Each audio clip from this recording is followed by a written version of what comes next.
मनमंत्र को व्याख्या गरिएको छ। एक मनमंत्रमा 71 चतुर्युगी हुन्छ और 14 वटा मनमंत्रको एक कल्प हुन्छ। एक कल्प भनेको ब्रह्माजीको एक दिन, ब्रह्माजीको एक दिन यानी ब्रह्माको 12 घण्टा बित्नलाई हामीले एक कल्प खर्च गर्नुपर्छ। एक कल्प भनेको अघि पनि भनिहाले 14 वटा मनमंत्र, जबकि एउटा मनमंत्रको आयु 71 चतुर्युगी हुन्छ। सत्ययुग, त्रेतायुग, द्वापर युग र कलियुग यी चारैवटा युग सकिएपछि एउटा चतुर्युगी हुन्छ। त्यस्तो सत्य, त्रेता, द्वापर, कलि 71 पल्ट बितेपछि एउटा मनमंत्र सकिन्छ। इन्द्रको आयु एक मनमंत्र हुन्छ, अर्थात इन्द्रले स्वर्गमा शासन गर्ने भनेको एक मनमंत्रसम्म हो। हाम्रो 71 चतुर्युगी, जबकि हाम्रो अहिले तपाईं हामी बसेको युग भनेको कलियुग हो। यो कलियुगमा कलियुगको आयु 4,32,000 वर्ष छ।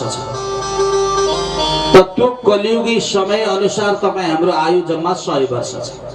100 वर्ष जम्मा, त्यो पनि औसत आयु, त्यो पनि कलियुगको प्रथम चरणमा।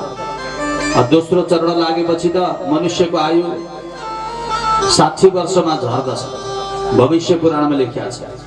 तेस्रो चरणमा मनुष्यको आयु 40 वर्ष र कलियुगको अन्तिम चरणमा मनुष्यको आयु 15 वर्ष। कलो पञ्चदशा प्राप्ति, 15 वर्ष मात्रै। 15 वर्ष भने अहिलेको 100 वर्ष जस्तो। अहिले 100 वर्ष बाँच्ने बाबाआमालाई हेर्न पाइयो भने पनि हैन, हाम्रो भाग्य हुन्छ भन्छौँ नि हामी। ती वृद्ध बाबाआमा 100 वर्ष, एक शताब्दी। त्यतिखेर पूर्ण आयु बाँच्नु भनेको जम्मा 15 वर्ष। 15 वर्ष कोही बाँच्यो भने ओहो पुरै आयु बाँचेर पनि भन्छन् त्यतिखेर कलियुगको अन्तिम चरणमा। त्यो कलियुगको आयु जम्मा 4,32,000 वर्ष। अनि यो कलियुग भन्दा अघिल्लो युग जो द्वापर युग थियो, जसको आयु 8,64,000 वर्ष। कलियुगको डबल हुन्छ द्वापरमा आयु, द्वापर युगको आयु। और त्यसपछि त्योभन्दा अघिल्लो युग थियो त्रेतायुग, कलियुगको तेब्बर आयु 12,96,000 वर्ष। अनि सत्ययुग कलियुगको चौबर आयु हुन्छ, अर्थात 17,28,000 वर्ष। त 17,28,000 वर्ष, 12,96,000 वर्ष, फेरि 8,64,000 वर्ष र 4,32,000 वर्ष। यो चारैवटा आयु युगको आयु जम्मा गरेपछि करिबन 42-43 लाख वर्ष बित्न जान्छ। त्यति बितेपछि बल्ल एउटा चतुर्युगी सकिन्छ। त्यस्तो चतुर्युगी 71 पल्ट बितेपछि एउटा मनमन्त्र सकिन्छ। त्यो मनमन्त्र 14 वटा बितेपछि बल्ल ब्रह्माजीको एक दिन हुन्छ, अर्थात हाम्रो एक कल्प हुन्छ। त्यस्तो छ सृष्टिको परम्परा। त प्रत्येक मनमन्त्रमा, प्रत्येक युगमा, प्रत्येक युग युगान्तरमा भगवान अलग अलग समयमा अलग अलग रूपले अवतरित भएर भगवानले यो जगतमा लीला गर्नुभएको छ। त्यही भएर भगवानका धेरै अवतार छन्। अवतारा ह्यसंख्यया, भागवत आउँछ। भगवानको निश्चित अवतारको गणना कसैले गर्न सक्दैन। हरि अनन्त, हरि कथा अनन्त। भगवान पनि अनन्त भइबक्सन्छ, भगवानको कथा पनि अनन्त छ, जसको कुनै अन्त छैन, जसको आदि पनि छैन और अन्त पनि छैन। त्यही भएर भगवानको यतिवटा अवतार भए कसैले बताउन सक्दैन। पृथ्वीमा बालुवाको कर्णलाई कसैले गन्न नसके जस्तो, आकाशको तारा कसैले गन्न नसकेको जस्तो, आकाशबाट पानी परेको बेलामा पानीको थोपा कसैले गन्न नसकेको जस्तो भगवानको निश्चित अवतारको गणना कसैले गर्न सक्दैन। भगवानको लीलालाई कसैले पूर्ण रूपमा व्याख्या गर्न सक्दैन। हजारौं जिब्रा भएका शेषनाग त सक्दैनन् तपाईँ हामीको। त्यसै कारणले आज तिनै भगवान अलग अलग मनमन्त्रमा अलग अलग प्रकारको लीला गर्नुभएको छ। सुखदेवजी महाराजले महाराज परीक्षितलाई भागवतको अष्टम स्कन्धमा तिनै मनमन्त्रमा भगवानले गर्नुभएको लीलाहरूको वर्णन गर्दै हुनुहुन्छ। भक्तजन मनवोस्मि निवेदिता सट कल्पे स्वयं भुवादय आद्यन्ते कथितो यत्र देवादीनां च वासव। एउटा कल्पमा 14 मनमन्त्र हुन्छन् राजा। त्यस्ता कल्प 30 प्रकारको हुन्छ यो जगतमा, यो ब्रह्माण्डमा। र एक कल्पमा 14 मनमन्तर हुन्छन्। 14 मनमन्तरमा पहिलो मनमन्तरको नाम हो स्वयम्भू मनमन्तर। स्वयम्भू मनमन्तरमा भगवानले यज्ञ नारायणको रूपले अवतरित हुनुभयो। त्यही भएर त्यो बेलादेखि यज्ञ गर्ने परम्परा चलेको।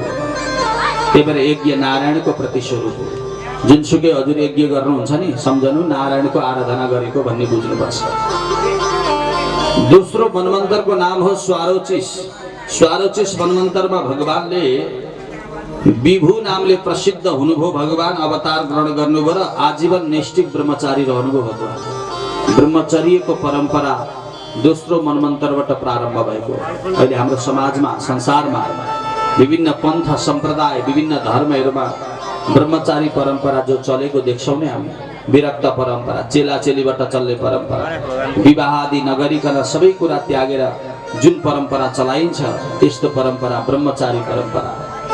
त्यो भगवान विभुले प्रारम्भ गर्नुभएको। तेस्रो मनमन्तरको नाम हो उत्तम मनमन्तर।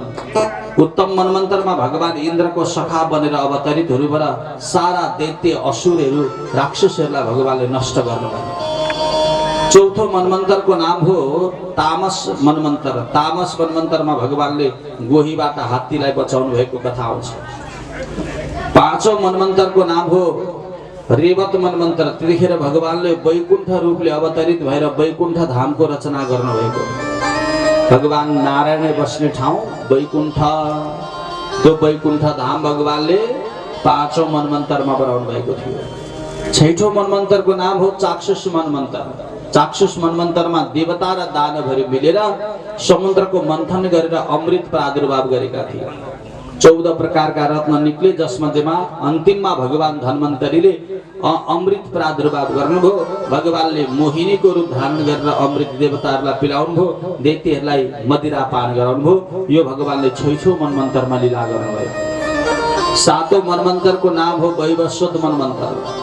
वैवस्वत मनमन्तरमा भगवानले वामन रूपले अवतरित भएर बलिको दरबारमा गएर 3 पाइला भूमिको बहाना 3 लोकको सम्पत्ति हरण गरेर बलिको भक्तिको परीक्षा लिनुभयो र देवताहरूको चोरिएको सम्पत्ति देवताहरूलाई भगवानले फिर्ता गरिदिनुभयो।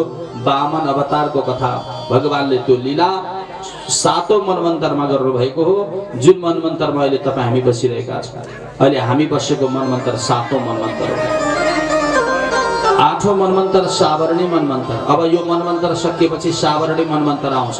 त्यतिखेर बलि महाराज स्वर्गको राजा बन्नुहुन्छ। सावरणी, इन्द्र सावरणी, त्यसपछि देव सावरणी, यी विभिन्न जम्मा 14 प्रकारका मनमन्तर हुन्छन्।